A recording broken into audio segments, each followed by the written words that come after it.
we dive into this week's podcast, I wanted to take the time to recognize our Wig Out sponsors, whose contributions help provide free and accessible education programs such as this podcast.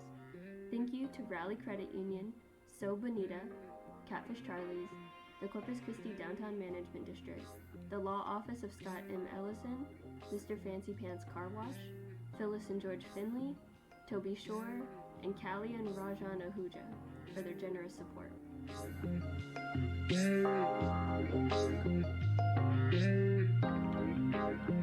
We're live. All right, well, thank you for being with us here today. Savannah is a graphic designer, illustrator, digital marketer here in the Corpus Christi area. She does amazing, cute little designs, and she's on the board at Key Space Contemporary.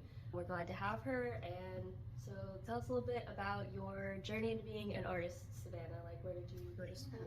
Okay, I'm gonna start from like way beginning, because I feel like it helped kind of pave how I ended up now. Like, you know how whenever people ask you, what do you want to be when you grow up? And so my mom asked me one time, I think like in kindergarten, and she was like, what do you want to be? And I was like, an artist. That sounds cool. I like to do art. And she told me that's not real, which like, she didn't mean anything bad by it, but she didn't comprehend that that could be a job, right? Because everyone likes to do art and it's fun. And so I was like, okay, I guess that's true. And then like going throughout middle school and high school, I started doing a lot of like artsy things and like took every art class that I could. I did screen printing, I did photography, and then I joined journalism because my best friend did it, and then I did newspaper because my best friend did it. But I felt really lucky that in high school I kind of already knew, like, okay, I knew I wanted to do art, but graphic design is what I wanted to do because of the experience that I had in my newspaper classes and just seeing how all different art forms could come together in graphic design because of I was a newspaper and saw all of it come together. I knew I wanted to be a graphic designer because of that experience, and I was also the first in my family to go to college too. So, you know, I was like, I guess I'm just gonna stay close to home. Where are you from? Oh, I'm from Austin. Yes, born and raised, and you are too, right? Yep.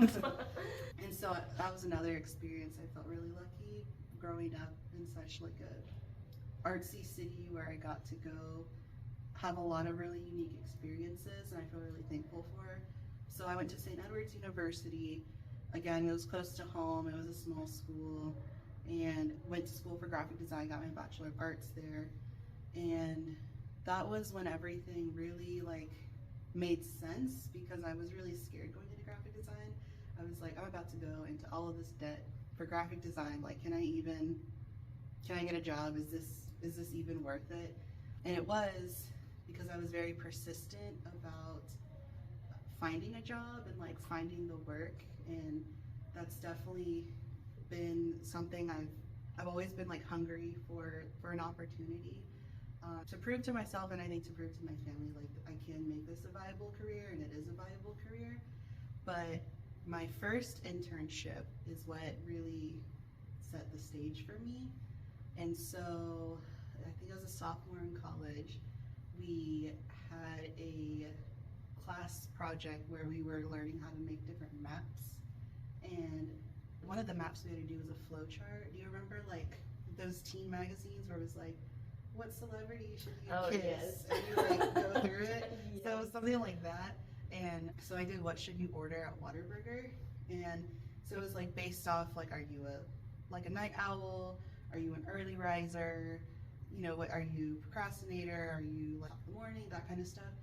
And yeah, it was a really cool map. I thought it was like really where I flexed my illustration skills, because I did meticulous illustrations of all of the different meals at Whataburger for this flow chart.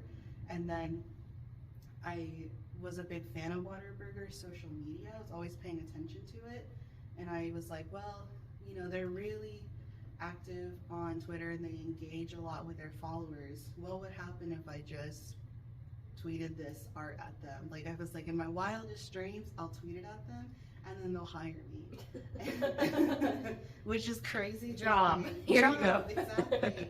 And so I set myself up to do that, and I tweeted it to them, and they didn't see it. And So I think I was so impatient. I think like 5 days or something, maybe less later, I tweeted it at them again, and I was like, I worked really hard on this. You should look at this. And then they did see it, and they were just like, that's really cool. And then they DM'd me and they were like, we'd love to send you some swag. Cool. Like, that was okay. Job done. They Right. saw it. So I got like all of these like cute little, I got a whole gift package from Whataburger sent to my dorm. And I was like, this is so cool. Like, what a good time. And then like 3 weeks later, I got a message on LinkedIn that I saw two weeks late. Don't we all? Yeah.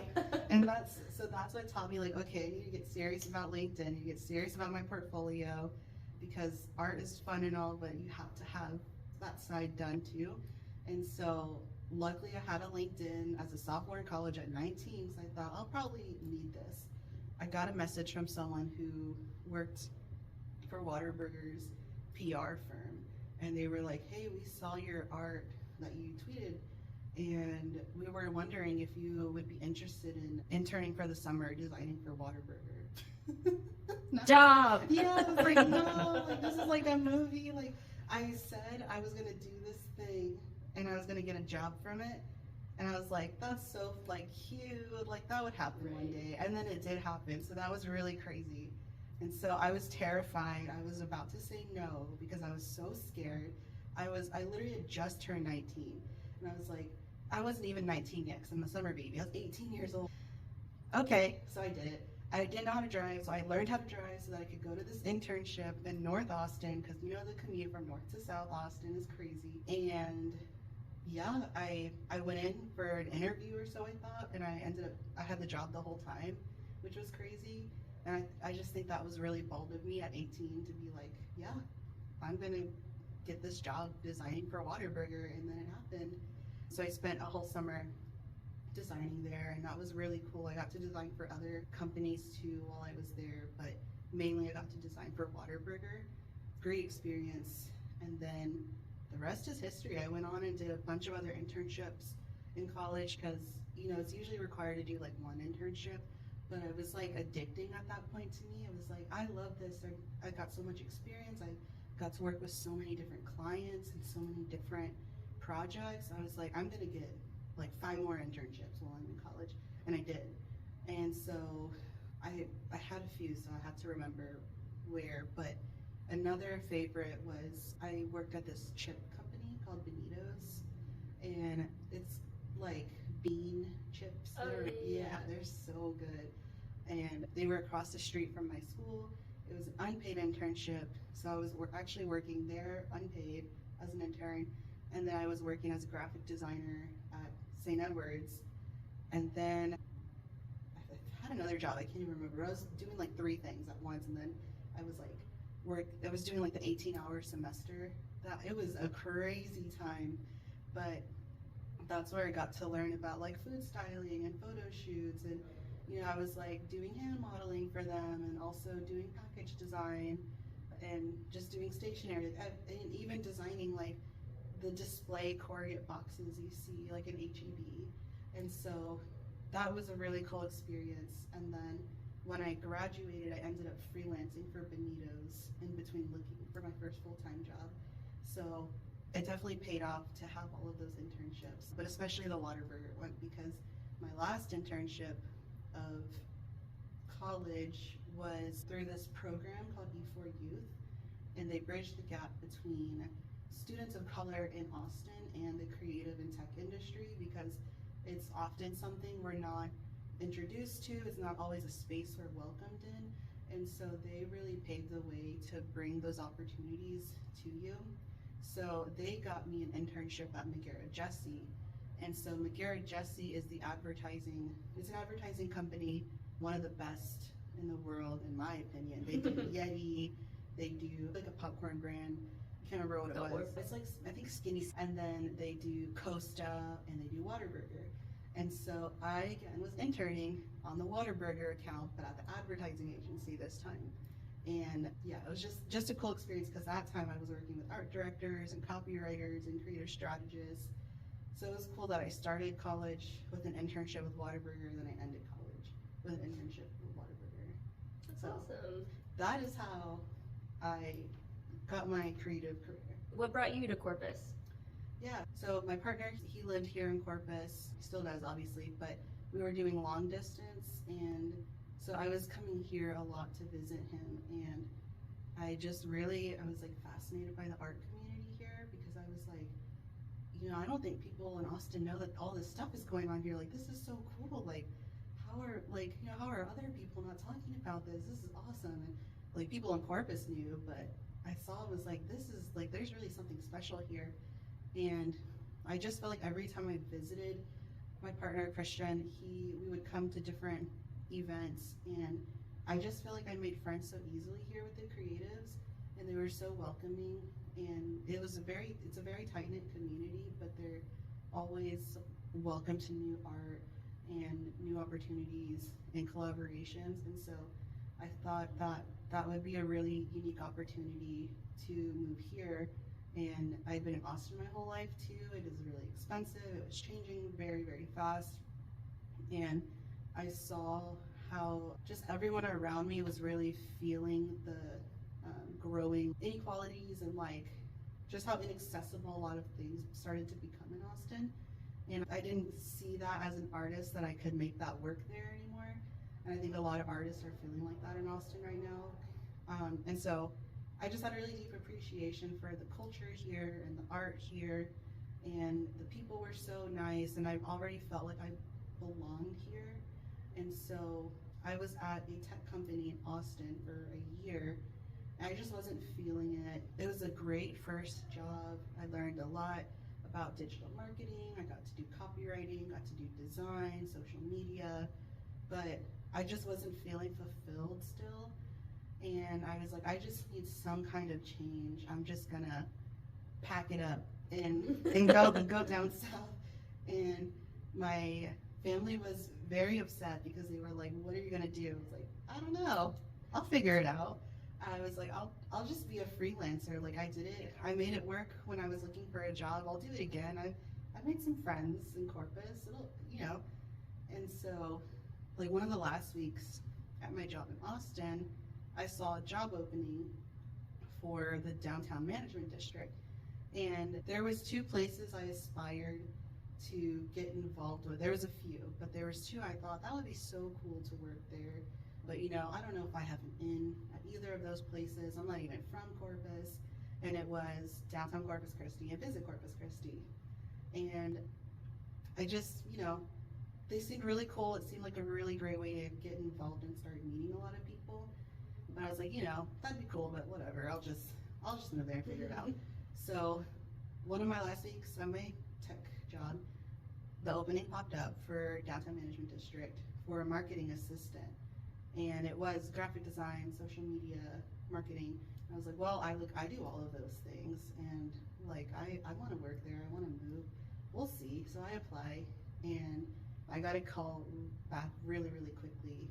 I remember I was at my job in Austin, and I was at lunch, and I got the call, a 361 number, and I was like, oh my god, It's got to be Corpus. And then so I interviewed. I drove down here to interview and got the job. So, but by the time I moved, I had the job already.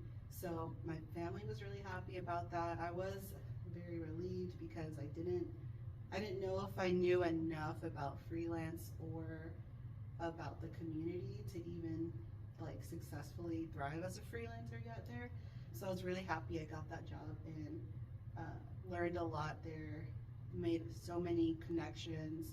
I feel like I got to play a role in downtown that I didn't even imagine I would get to play a role in.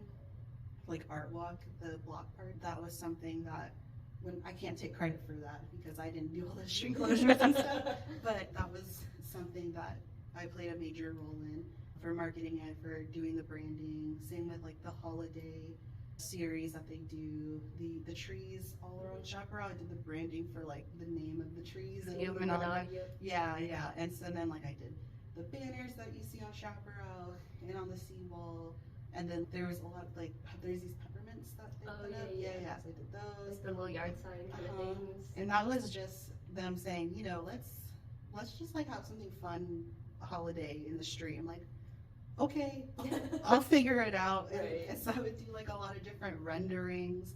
Like I would go outside, take a picture of the street or the block, and like put my design in the picture and be Right. like, this is the vision that I have for this thing. And so it was really cool. I felt like I had a lot of creative freedom, and it's just cool still seeing a lot of that stuff out in the wild.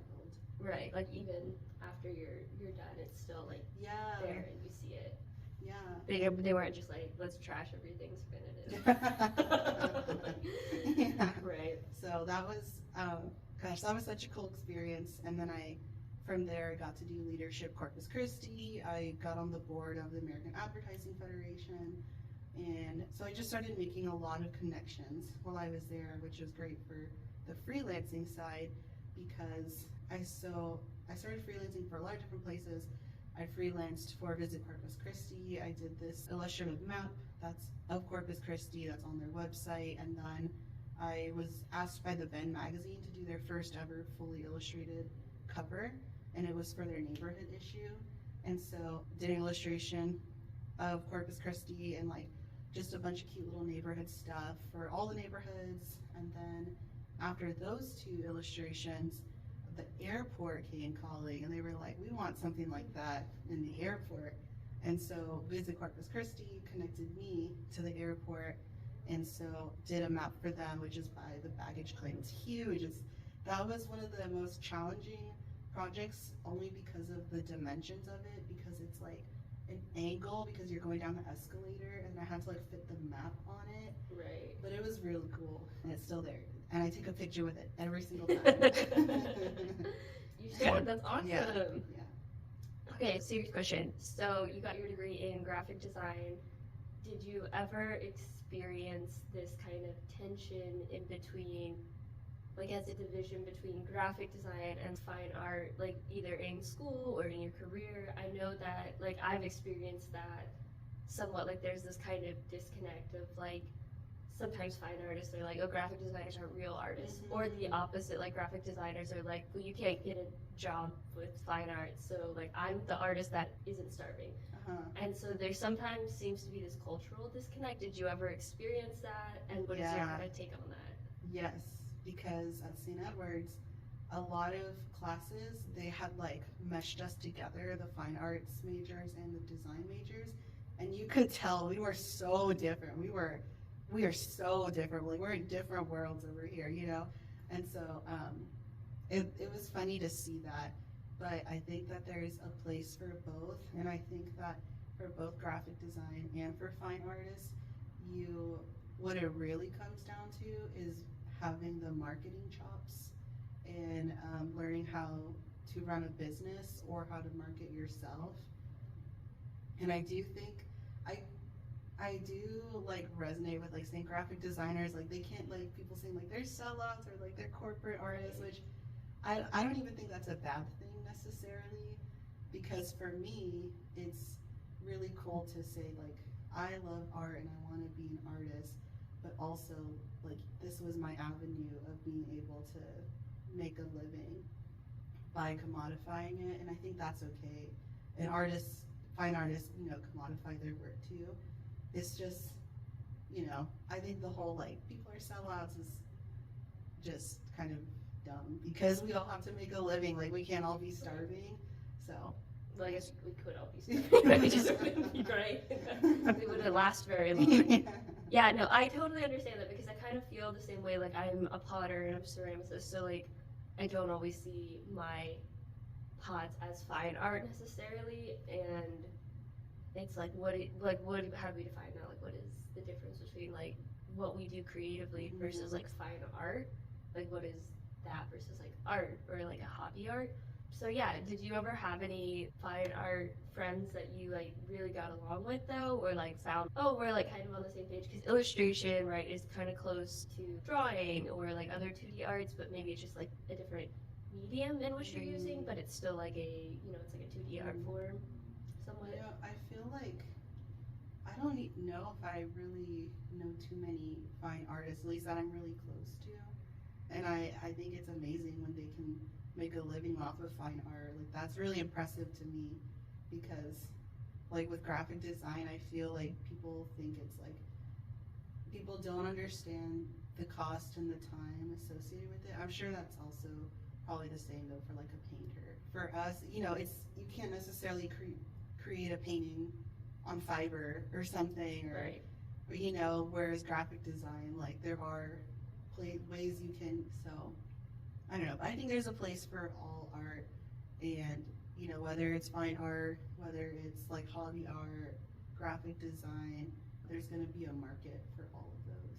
Right. Have you always been a 2D artist, or have you ever like thought about exploring, or have you explored other mediums, or are you just like, I love drawing, I love illustration, I love that, and you're just like, that's my thing. Yeah, so mostly 2D art. It was more in high school when I was like doing screen printing, which maybe that's still 2D. But like I tried painting. I'm just like not that good at it. It's fun and it's relaxing, but I'm not that good at it. And like I'm someone that like if I'm doing something, I want to be really good at it, or I don't want to do it. And so yeah, painting. That's why I don't paint, because I'm not that good. And then I was about to say I like actual drawing, but that's also 2D, I guess, right? Right. I mean, yeah, but like, it's like a different medium, like drawing on a screen or putting elements together on a computer. Mhm. Way different than putting them together on a piece of paper. Like I am terrible at the computer, and See, and I love the computer. no, I'm like terrible at it. Like if I have to draw something or like do something with a mouse, I'm like, can I have a piece of paper? I'm gonna draw it and I'm gonna scan it in. For me and some of my friends will say like drawing with our hand is so hard because we can't just like make an unstraight line and just hold it until it makes a straight one for us, or like do Command Z or do an undo button. There's a common misconception people have where they're like, you do hand lettering, you can draw for me real quick. It's happened several times where I have to be like, no, actually they're different, and I cannot just freehand this without my iPad and my iPencil. Right. And yeah, then they don't believe me, so then I have to show them. You have to This show them, is- you're like, I really can't draw a straight line. I promise you. So you have a BA, right? And so have you ever considered getting a master's, or was that a path ever like pushed on you or encouraged for your career path? Yeah, I've like pondered about an MFA before, because I do love to learn, and I really loved college, just being able to learn and express myself, and there wasn't necessarily like the pressure of like a client or a company.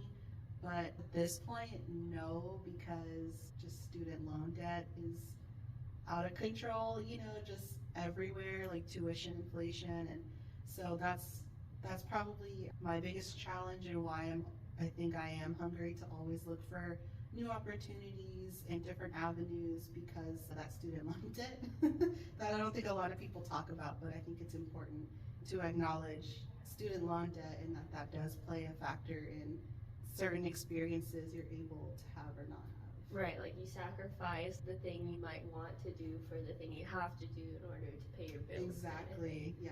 Right, or just to make it work, like you're working. Like you said, you're taking on a lot of internships or getting multiple jobs and working freelance at the same time. Great. Well, do you have anything about your college experience that you think was very impactful? Like this was like, other than your Whataburger experience, which you already talked about.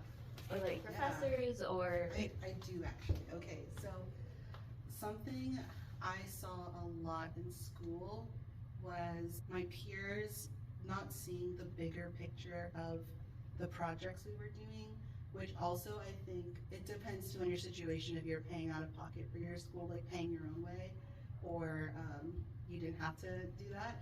And so for me, I felt like all projects were important, and they played a bigger role in, like, I saw every project as, this could be a portfolio piece, this could be what gets me a job, this could be what connects me to a company.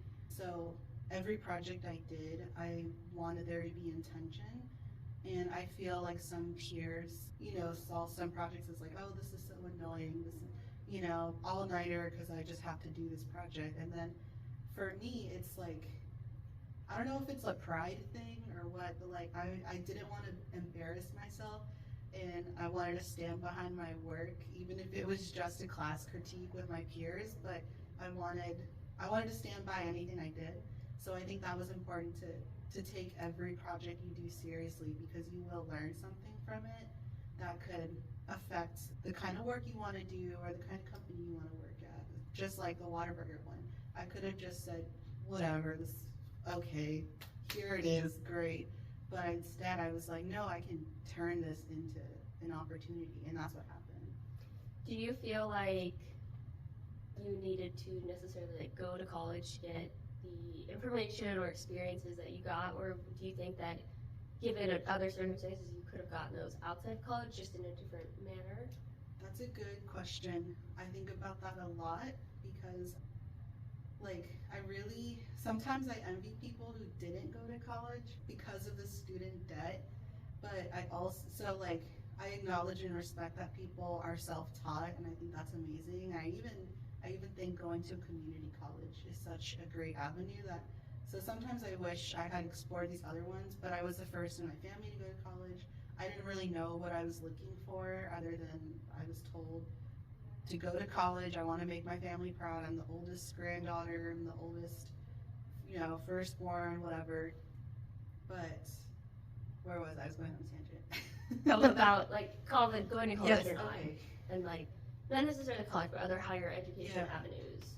I think it's okay to like not go to college, and I saw a lot of friends who went to college too because they were told to, they were expected to, and then they eventually were like, what am I doing here? And then dropped out, and now they have the debt because at 17 they were told to make a huge life decision and go.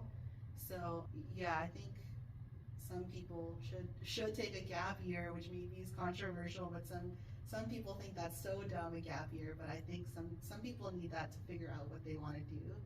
But I am thankful for going to college because I wouldn't have done that project about Whataburger and then gotten the Whataburger gig, and I wouldn't have had access to some of those tools. Like I learned how to bind a lot of books when I was in college.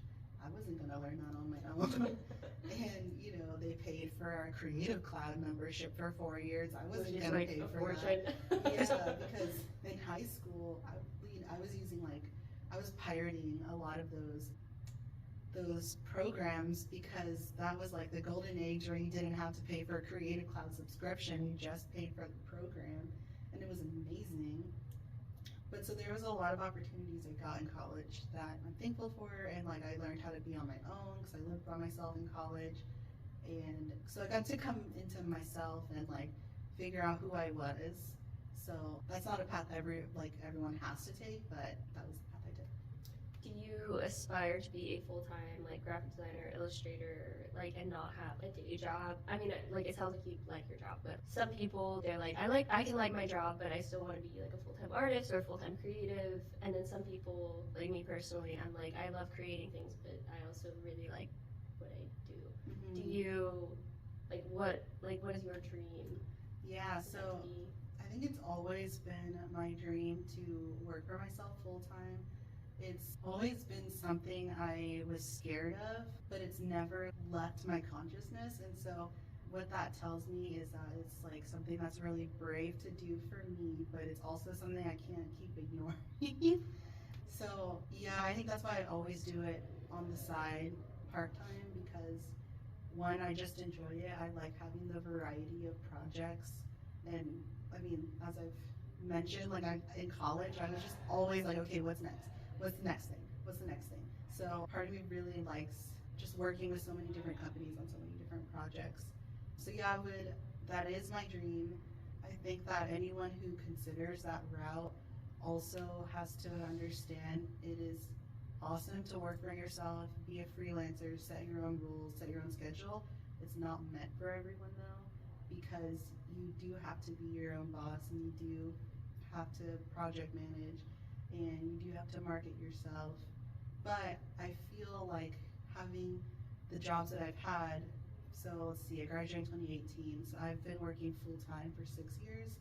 So in those 6 years, I learned a lot about digital marketing, copywriting. Like I already can do design and illustration. So I'm learning a lot of those other skills that you need to be able to be a successful freelancer, especially like working with a variety of different personalities and people have different communication styles. And I think I'm someone that's really good at understanding, like reading the room and understanding what someone is saying without saying it, or understanding like, if I say this thing, this will be the effect of that thing. And so I like to think I'm very introspective in that way, and I think that's what would set me up to be a great freelancer, working with different clients. And I also do a lot of project management in my role right now, which sounds, I guess, boring. It's not the most creative task to do, but when you're a freelancer, you have to project manage. You have to be the one to say, like, I'm working on this many projects during this week for this amount of pay, and I have to respond to the client at this time. The deliverable proof 1 is due at this time, proof 2 is due this time. So I think that a lot of people do have that dream of just like selling their art and making it work, which is great. You just have to, it comes at a price. You have to work hard for it. Right. Yeah. Well, thank you so much for being here with us. This was great to chat with you, as always. This podcast is part of Case-Based Contemporary's art education programming. Case-Based Contemporary is a 501c3 nonprofit organization committed to presenting and promoting contemporary art. As a dynamic forum for creative exchange and experimentation, we strive to educate and raise awareness for innovative art in South Texas. To support this podcast, please be sure to like, share, and subscribe on your favorite streaming platform. You can follow us on Facebook and Instagram at Case-Based Contemporary, or check out our education page on Instagram at Case-Based Art Lab.